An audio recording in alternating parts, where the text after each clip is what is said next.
Hello dear, कैसे हैं आप सभी लोग। मुझे उम्मीद है कि आप लोग बहुत अच्छे से होंगे। तो चलिए देर न करते हुए वीडियो को शुरू करते हैं। वीडियो को शुरू करने से पहले अगर आप इस चैनल पे पहली बार आ रहे हैं तो चैनल को सब्सक्राइब करें और बेल आइकन को दबाना ना भूलें। तो चलिए वीडियो को शुरू करते हैं। यहाँ पर आज जो है हम लोग सीखेंगे क्षेत्रफल, परिमाप तथा आयतन से संबंधित, जो कि नवोदय प्रवेश परीक्षा में पिछली बार आपका 4 प्रश्न इससे पूछा गया था। तो चलिए इसको हम लोग आज जानते हैं। यहाँ पर फिगर सहित आप लोगों को यहाँ पर जानेंगे कि कौन सा फिगर को क्या कहते हैं। उसके आधार पर जो है मैं आप लोगों के लिए यहाँ पर देखिए चित्र लेकर आया हूं और इसके आधार पर आप लोगों को कुछ प्रश्न को मैं यहाँ पे समझाने की कोशिश करूंगा कि कैसे इसके प्रश्न होते हैं और इसका मतलब क्या होता है। ठीक है, क्षेत्रफल में नहीं समझ में आता है, परिमाप क्या होता है ये सब नहीं समझ में आता है। तो हम जो है इसमें बाकायदा डिस्कस करने वाले हैं एक एक पॉइंट पर। तो चलिए यहाँ पर पहला हमारा जो है वर्ग है। वर्ग किसको कहते हैं, वर्ग के बारे में हम क्या जानते हैं। जैसे मान लेते हैं यहाँ पर आप देख रहे हैं चित्र है, ठीक है ना। एक 4 भुजा वाला एक चित्र होता है जिसमें मान लेते हैं अगर ये 5 सेंटीमीटर इसकी लंबाई है। कितनी लंबाई है? 5 सेंटीमीटर। अच्छा, इसकी चौड़ाई भी क्या है? 5 सेंटीमीटर ही है। ठीक है, तो क्या कहलाएगा ये वर्ग कहलाएगा। कब? जब इनके बीच में 90 डिग्री का कोण बनेगा तब। मतलब ये जो आकृति होती है इसको हम कहते हैं वर्ग। ठीक है, अब वर्ग से क्या क्या सवाल आपका पूछ सकता है। तो वर्ग में सबसे पहले आपसे पूछता है परिमाप क्या होगा। क्या होगा? परिमाप।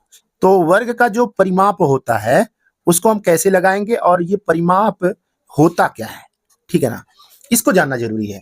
तो मान लेते हैं ये 5 सेंटीमीटर ये भी है, 5 सेंटीमीटर आपका ये भी है और 5 सेंटीमीटर ये भी है, यानी कि चारों की चारों भुजाएं 5-5 सेंटीमीटर की होंगी। तो इसको 1 5, दूसरा 5 5 और 5 10, 10 5 15, 15 5 20। तो इसके किनारे की जो दूरी होगी टोटल 20 सेंटीमीटर होगी और यही 20 सेंटीमीटर ही हमारा क्या कहलाएगा, इसका परिमाप कहलाएगा। क्या कहलाएगा? ये 20 सेंटीमीटर दूरी ही क्या कहलाएगा? परिमाप होगा। ठीक है, तो परिमाप का मतलब समझ में आया कि नहीं आया? ऐसे ही हम परिमाप को ज्ञात करते हैं। तो परिमाप का सूत्र होता है 4a। ठीक है ना, क्या होता है? 4a। तो मान लेते हैं अगर ये 4 है और a का मान, a मतलब भुजा होता है, ठीक है ना, तो a को हम मान लेते हैं 5, तो 4 5 कितना हो जाता है आपका? ये 20 हो जाता है। ठीक है ना, तो 4 5 20 आपका ये भी आ गया।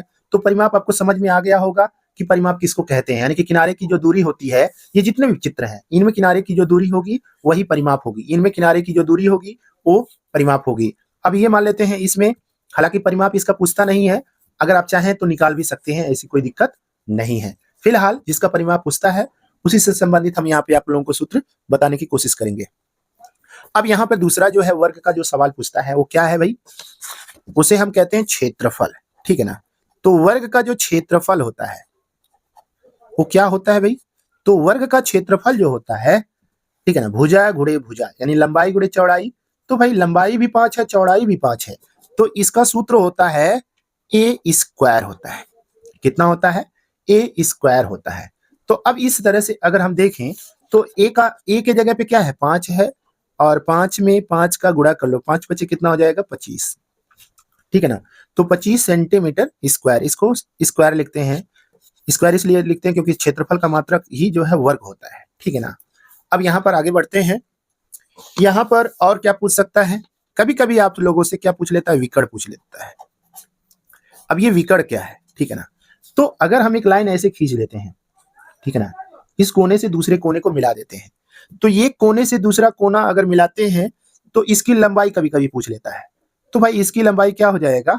इसकी लंबाई 5 अंडर रूट में क्या हो जाएगा? 2 हो जाएगा। कैसे हो जाएगा? क्योंकि इसका विकर्ण बराबर होता है a अंडर रूट में 2।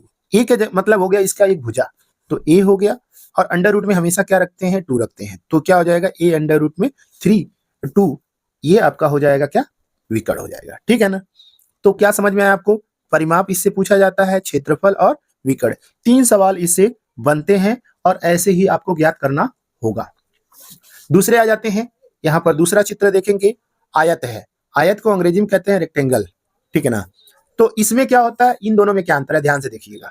इसमें चारों की चारों भुजाएं बराबर होती हैं, इसमें सम्मुख भुजाएं बराबर होती हैं। सम्मुख जो दोनों के मुंह एक समान हो, एक तरफ एक दूसरे की तरफ हो। तो मान लेते हैं ये 10 सेंटीमीटर है, तो आपको ये मान के चलना पड़ेगा कि ये भी 10 सेंटीमीटर होगा। ठीक है ना, और ये मान लेते हैं अगर 5 सेंटीमीटर है तो 5 सेंटीमीटर आपका ये भी होगा। ठीक है ना, तो सेम दोनों का भी इसी तरह का सवाल आपका होगा कि इसका भी आपका क्या पूछेगा? इसका भी परिमाप पूछेगा। ठीक है ना। तो परिमाप, परिमाप बराबर आपका क्या हो जाएगा, अब यहां पर देख लीजिए, अगर 10 और 10 20, 20 10 30, तो इसका परिमाप क्या हो जाएगा, 30 होगा। अगर हम सूत्र से लगाते हैं तो 2 गुणे यल प्लस बी हो जाएगा, लंबाई प्लस चौड़ाई। तो लंबाई कितना है 10 है, चौड़ाई क्या है 5 है, 10 5 15, 15 दूना क्या हो जाएगा, ये भी आपका 30 ही होगा। क्या समझ में आया कि आप इसी तरह से लगाएंगे परिमाप का। अब इसमें क्षेत्रफल पूछ लेता है, तो देखिए ध्यान से, क्षेत्रफल, तो क्षेत्रफल बराबर क्या होगा, यहां पर देखेंगे क्षेत्रफल बराबर हो जाएगा a इंटू बी, यानी कि यल इंटू बी कर लीजिए, लंबाई गुणे चौड़ाई। तो लंबाई आपका क्या है 10 है, चौड़ाई कितना है 5 है, 10 दूना 10 पचे 50, तो ये 50 सेंटीमीटर स्क्वायर हो जाएगा। तो इस तरह से हम इसे क्या कह सकते हैं, क्षेत्रफल।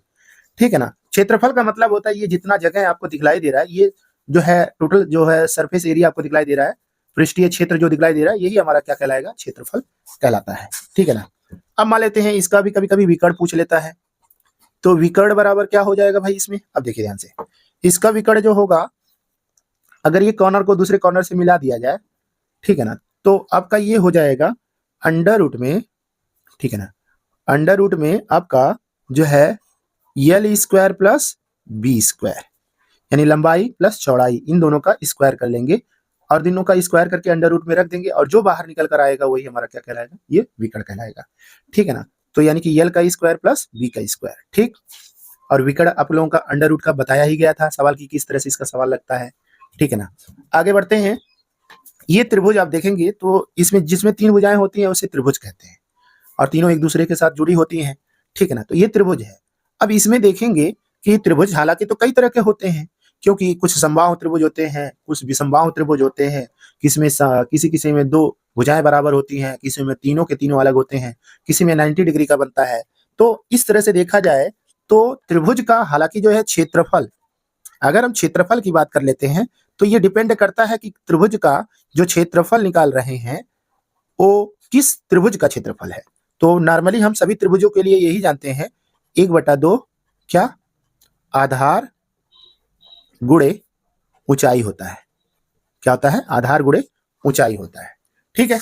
लेकिन अब बात कर लेते हैं यहां पर कि जो है ये तो हो गया सिर्फ और सिर्फ इसके लिए हो गया।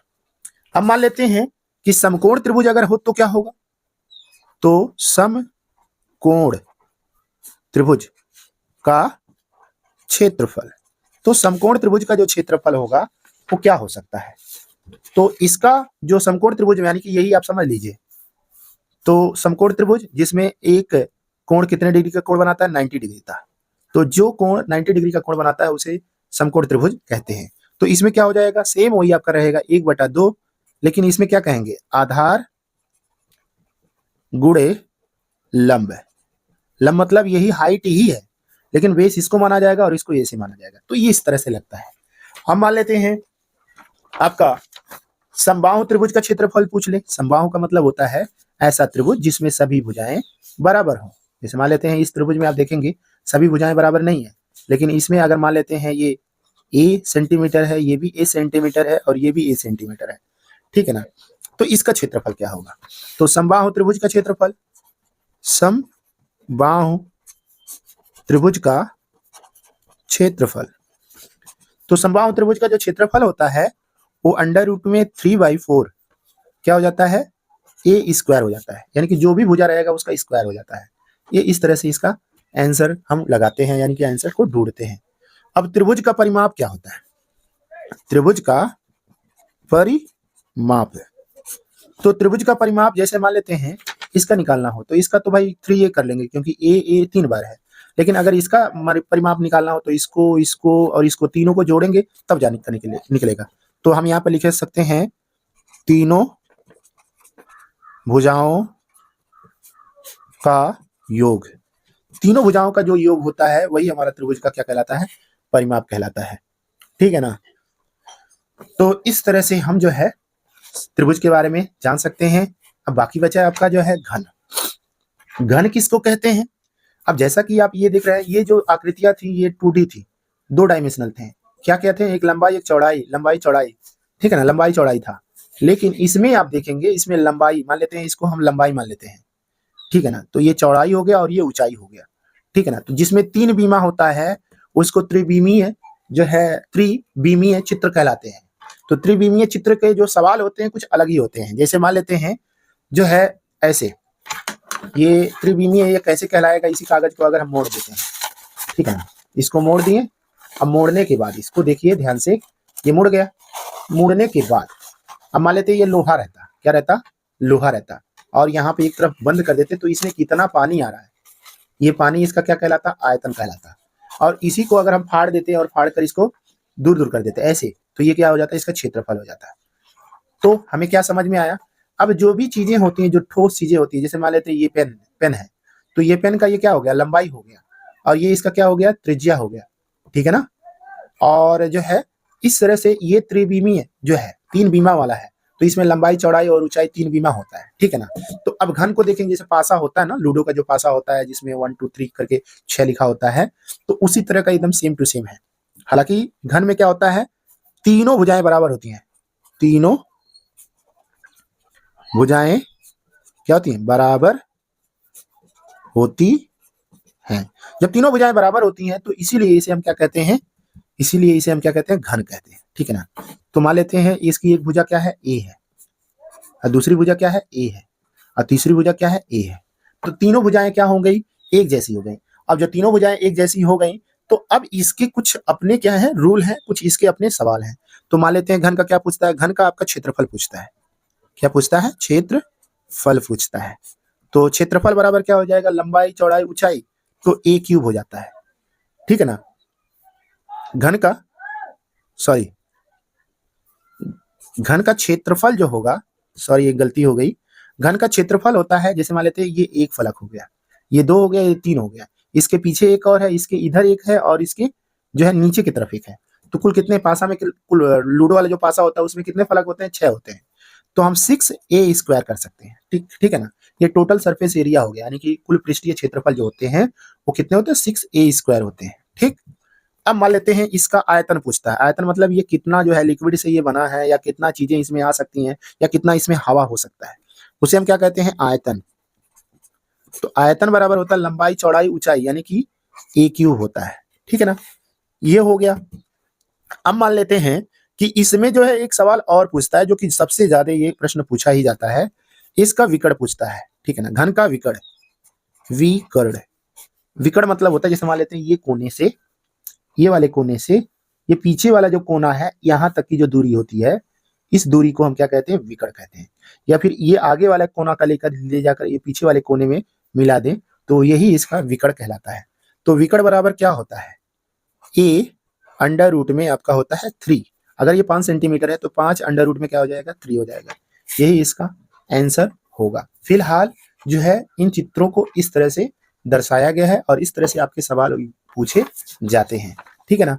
यहाँ पर बचता है एक और आपका चित्र बचा हुआ है, जो कि इससे संबंधित आपके सवाल पूछे जाते हैं। अब मान लेते हैं ये घनाभ हो गया, तो घनाभ में क्या, घन और घनाभ में क्या अंतर है, देखिए घन और घनाभ एक जैसे हैं, लेकिन अंतर क्या है कि इसमें लंबाई चौड़ाई ऊंचाई तीनों अलग होता है, और घन में क्या होता है, तीनों के तीनों बराबर होते हैं।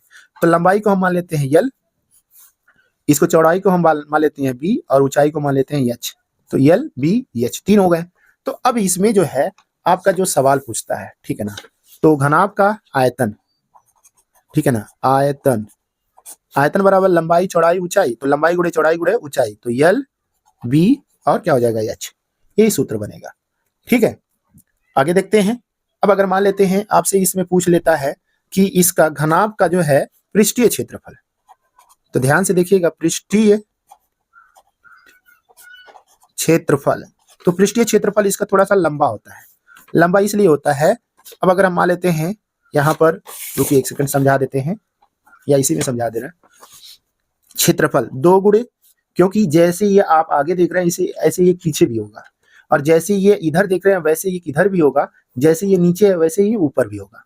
तो दो चित्र एक जैसा है, तो 2 गुणे लंबाई गुणे चौड़ाई, यानी कि यल इंटू बी, चौड़ाई गुणे ऊंचाई और ऊंचाई गुणे लंबाई, ठीक है ना, L B P H H L, ठीक है ना। तो इससे क्या निकल जाएगा, टोटल सरफेस एरिया निकलेगा, यानी कि कुल पृष्ठीय क्षेत्रफल, ठीक है ना।